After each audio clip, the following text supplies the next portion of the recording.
ဟုတ်ကဲ့ပါဒီတစ်ခါပညာဒါနအနေနဲ့မျှဝေပေးခြင်းတဲ့သင်ခန်းစာလေးကတော့ verb form ဖြည့်တဲ့အခါမှာသုံးတဲ့ present simple အကြောင်းလေးကိုရှင်းပြပေးခြင်းပါတယ်ရှင်အဲ့တော့ဒီမှာကနောက်ခေါင်းစဉ်အရင်ဖတ်ကြည့်မယ်ပေါ့နော် right ရေးပါတဲ့ use the verb in brackets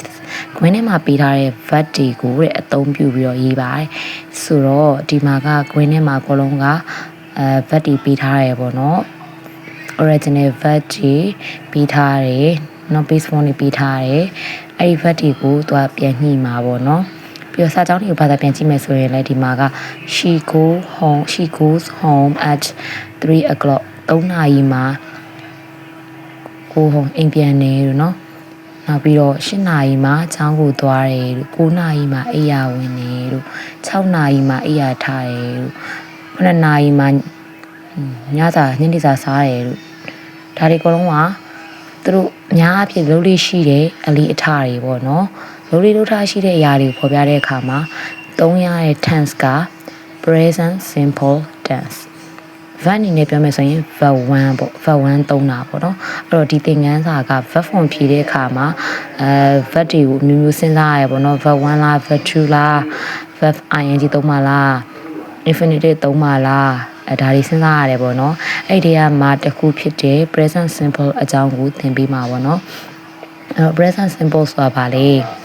လုံးလေးလုံးထားရှိတဲ့အလေးထားတွေကိုဖော်ပြတဲ့အခါမှာသုံးရင် present simple ကိုသုံးရတယ်ပေါ့နော်ကိုလုံးလေးလုံးထားရှိတဲ့အရာတွေပြောတဲ့အခါကျလို့ရှိရင် present simple ကိုသုံးတယ်ဒီမှာဆိုရင်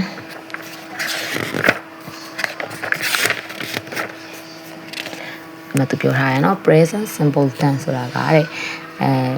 we use the present simple to talk about things we usually do ကျွန်တော်တို့ကျမတို့အများအပြားလုံးလေးရှိတဲ့အရာတွေအကြောင်းကို to talk ပြောဖို့အတွက် present simple ကိုအသုံးပြုပါတယ်เนาะအဲ့ဒီမှာone the pronoun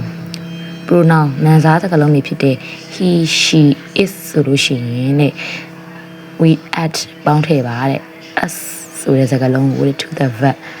နော် verb မှာပေါ့နော် s ကိုပေါင်းထည့်ပေးပါတဲ့ပြောချင်တာက subject က singular form အနေကိန်းတစ်ခုတစ်ကောင်တစ်ယောက်ဖြစ်တဲ့ he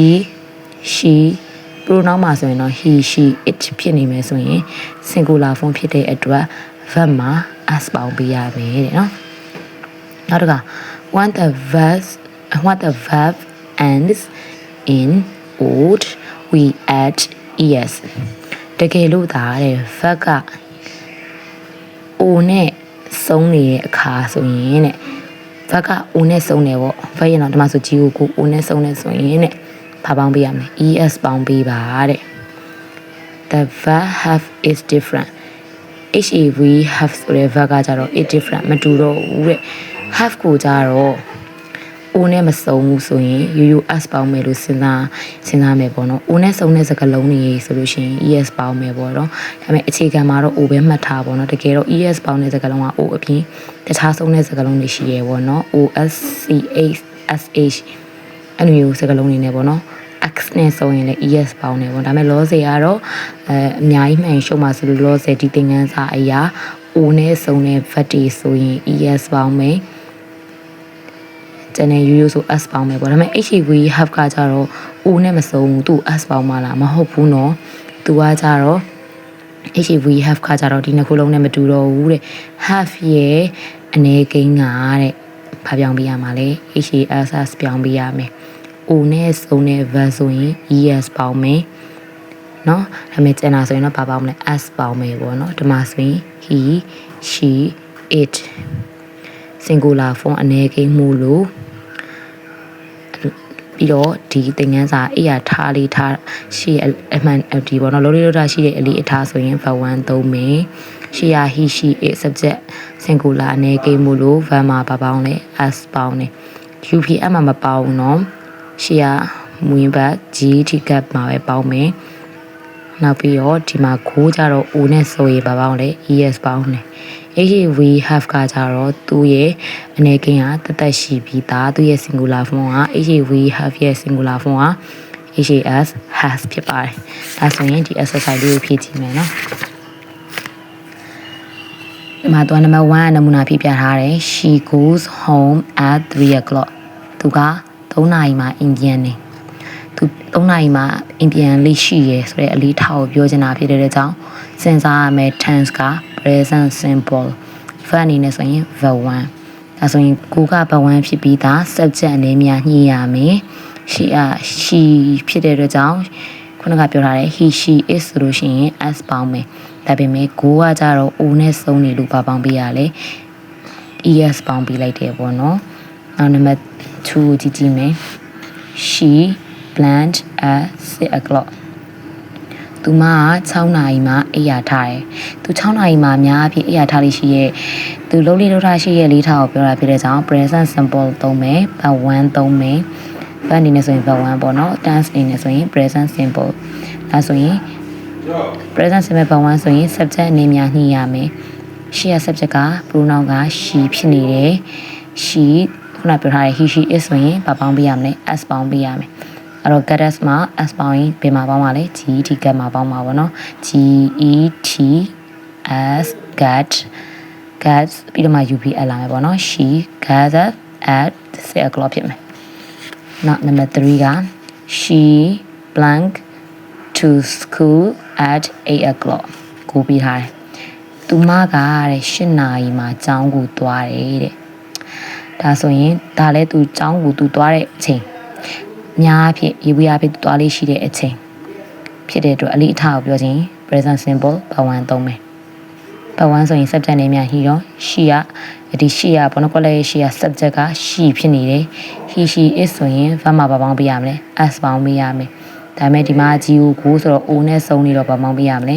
es ပေါင်းပေးရမယ်ဒါဆိုရင် the answer for number 3 is